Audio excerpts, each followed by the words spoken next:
Okay, so just like we showed on the whiteboard and the cutting mat, the model making cutting mat and a box on top of it, we explained what the C-plane is, which is this guy right here, the grid that we made, and how we translate a front view and what that is as an orthographic view versus one that is kind of a top view, but it's really not an orthographic view.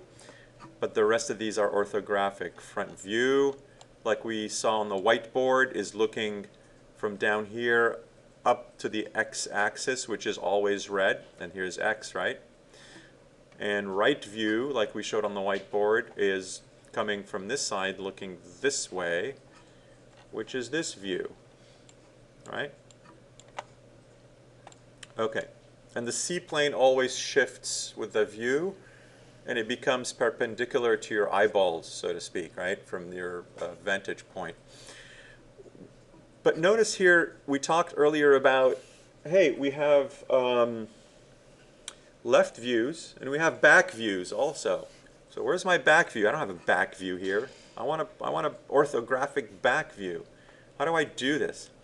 Okay, the way you do this is just, you go here, you click on the little arrow, and you say set view, and you say, hey, give me a back view. Come on, I need a back view. So you select the back view, and boom, you got a back view, right? And where's the back view? Looking along the y-axis all the way down.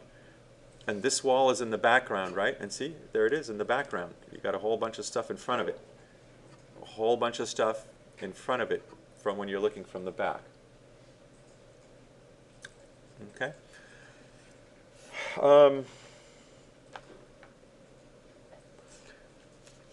That's pretty much it. So please remember what the C-plane is. Remember what where your x-axis, understand your x and y like we did on the whiteboard. I want to change this back to what it was, so back to set view, and I think that was my right view. Okay, so I'm going to fringe it back to right view. Boom. I'm back to my right view. Okay? All right.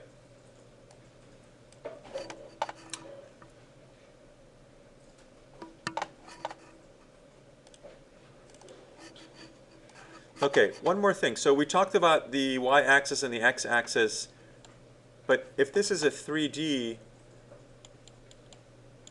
there's a z-axis, right? Right, see on the bottom here, see the z-axis going up? The x is parallel to the red, which is x. The y is parallel to the y, which is green. And the z, where's the z-axis? I would like to turn on my z-axis. I want to see that as it compares to my y and my x. So to turn that on, go to your tabs and go to display. See that little TV monitor here? You can click on it and you can expand that if you want. And scroll down until you see grid and axis settings. Grid and axis settings. It looks like my z-axis is turned off. I'm going to turn on my z-axis. It's going to come up in blue. Okay? And there you go. See, now my z-axis is going up and down. Do you see that? I like to keep it on because I'd like to know which way is up as I'm rotating. Sometimes I get confused. So keep your z-axis on, and I think that would be great. So.